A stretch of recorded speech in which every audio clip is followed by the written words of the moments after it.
to study 8 in the book of Numbers in our 3-year study through the Bible called Search the Scriptures, taken from Alan Stibb's book by that title. We attempt to answer the questions that he poses in that book. We are on Numbers chapter 13 and 14 today, all the way through the 10th verse in chapter 14 anyway. We're going to answer 2 different sets of questions. The first is this: to what places in Canaan did the spies go? What were they commissioned to discover, and what report did they give? And secondly, what lay behind the opposing views expressed in chapter 13, verses 30 and 31, and were Caleb and Joshua being unrealistically optimistic and just refusing to face the facts? And what was the outcome of the people's fear and their unbelief? Well, let's look at Numbers chapter 13, and we will begin with verse number 1. The Lord said to Moses, "Send some men to explore the land of Canaan, which I am giving to the Israelites. From each ancestral tribe send one of its leaders." So at the Lord's command, Moses sent them out from the desert of Paran. All of them were leaders of the Israelites, and these were their names. Now we have a list of the 12 different names from the 12 tribes. And we get down to now verse number 17. When Moses sent them to explore Canaan, he said, "Go up through the Negev and on into the hill country and see what the land is like, and whether the people who live there are strong or weak, few or many. What kind of land do they live in? Is it good or bad? What kind of towns do they live in? Are they unwalled or are they fortified? How's the soil? Is it fertile or poor? Are there trees on it or not? Do your best to bring back some of the fruit of the land. It was the season for the first ripe grapes." So they went up and they explored the land from the desert of Zin as far as Rehob toward Labo Hamath, and they went up through the Negev, and they came to Hebron, where Ahiman, Sheshai, Talmai, and the descendants of Anak lived. And Hebron had been built 7 years before Zoan in Egypt. And when they reached the valley of Eshcol, they cut off a branch bearing a single cluster of grapes. 2 of them carried it on a pole between them, along with some pomegranates and figs. That place was called the Valley of Eshcol because of the cluster of grapes the Israelites cut off there. At the end of 40 days, they returned from exploring the land. And they came back to Moses and Aaron and the whole Israelite community at Kadesh in the desert of Paran. And there they reported to them and the whole assembly, and they showed them the fruit of the land. And they gave Moses this account: "We went into the land which you sent us, and it does flow with milk and honey. Here is all the fruit. But the people who live there are powerful, and the cities are fortified, and they're very large. We even saw descendants of Anak there.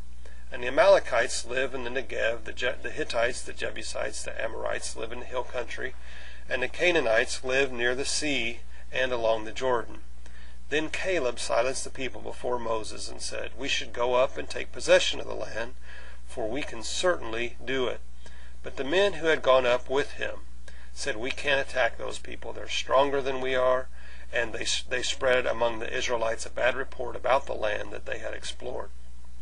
And they said, "The land we explored devours those living in it. All the people who we saw there are of great size. We saw the Nephilim there. The descendants of Anak come from the Nephilim. We seemed like grasshoppers in our own eyes, and we looked the same to them." And then Numbers 14. That night, all the people of the community raised their voices, and they wept aloud, and all the Israelites grumbled against Moses and Aaron, and the whole assembly said to them, "If only we had died in Egypt, or in this desert. Why is the Lord bringing us to this land only to let us fall by the sword? Our wives and children will be taken as plunder. Wouldn't it be better for us to go back to Egypt?"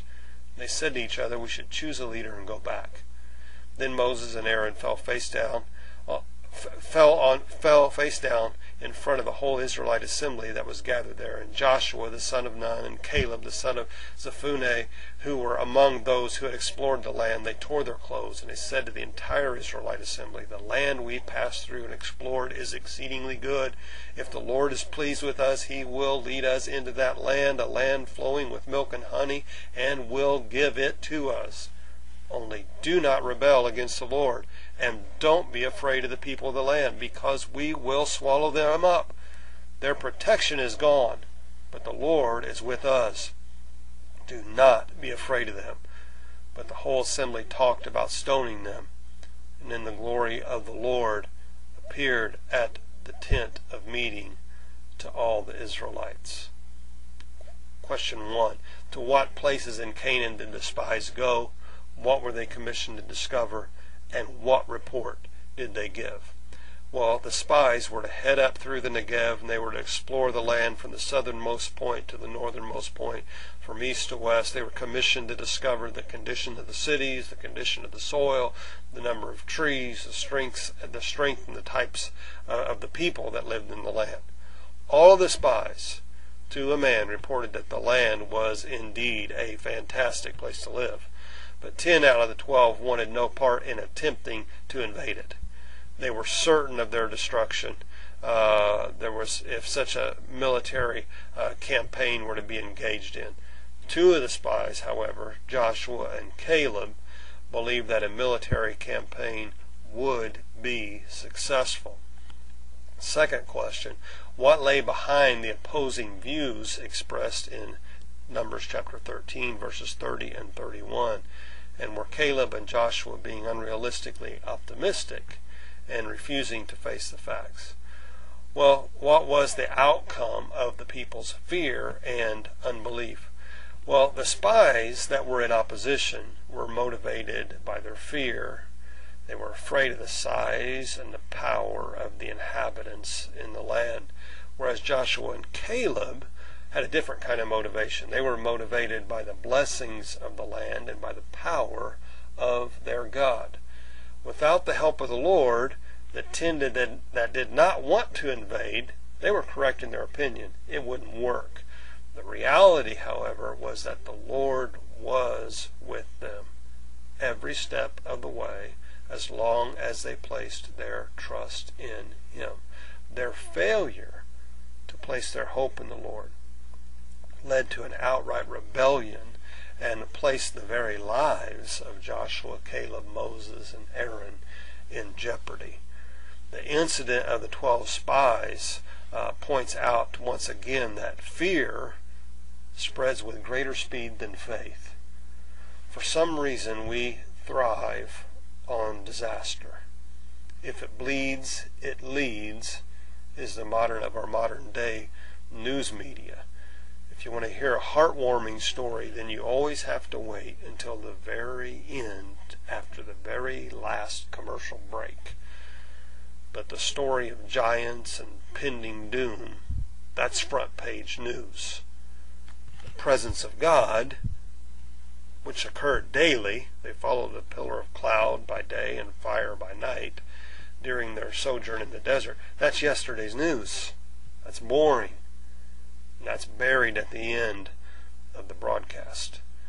I hope you're not bearing the blessings of God. You're not bearing the manna. You're not bearing the cloud by day and the fire by night. That's back page news. I hope that's front page in your life. I hope that giants aren't front page in your life. I hope this study has been a blessing to you today, and you start putting God first and realizing, hey, you're not facing anything, any giant, any battle, that God is not more than able to get you through. I hope you have a fantastic rest of your day. God bless.